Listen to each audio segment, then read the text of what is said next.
Les armes utilisées sont aujourd'hui des armes de guerre, donc les blessures occasionnées sont beaucoup plus graves qu'il y a quelques années. Et ça, pour moi, ça traduit une chose, c'est que Port-au-Prince est devenu une véritable zone de guerre.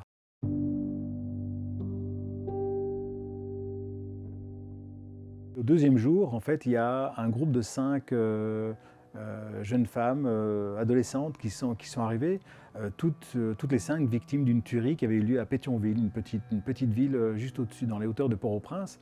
Et parmi ces 5 victimes, une adolescente de 15 ans qui, en fait, s'est avérée devenir le personnage principal de notre film. Alors Lovely, comme les 4 autres jeunes femmes qui ont été blessées au cours de cette tuerie, était présente dans un temple vaudou. Et un gang qui soupçonne le prêtre vaudou d'avoir certaines accointances avec un groupe armé rival, ce gang a débarqué et ils ont tiré dans le tas, de manière totalement délibérée, mais de manière aveugle aussi.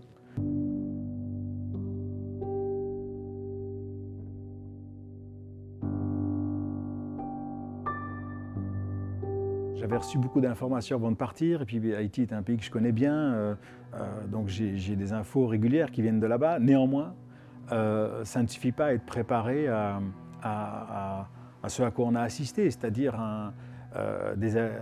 l'arrivée continuelle de blessés par balles tout au long de la journée. Les gens se prennent des balles perdues, ou alors sont intentionnellement ciblés, en allant dans un marché, en montant sur une moto-taxi, en sortant de chez eux, en allant à l'école, en revenant du travail, en allant voir un parent.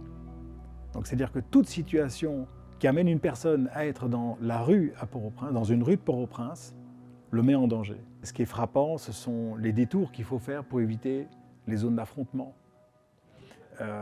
C'est la vigilance de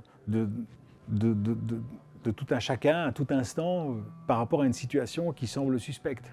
Il y a une tension qui est palpable. Si on observe la manière dont les Haïtiens et Haïtiennes marchent dans la rue, regardent autour d'eux, là on ressent la tension. Parce qu'effectivement, sur un espace de 200 à 300 mètres, on passe d'une rue calme à une zone qui peut être en fait le cœur d'une zone d'affrontement entre gangs rivaux. Il faut beaucoup de courage pour continuer à avoir envie de vivre là. Ils n'ont pas beaucoup le choix. Mais pour tenir le coup, il faut beaucoup de courage.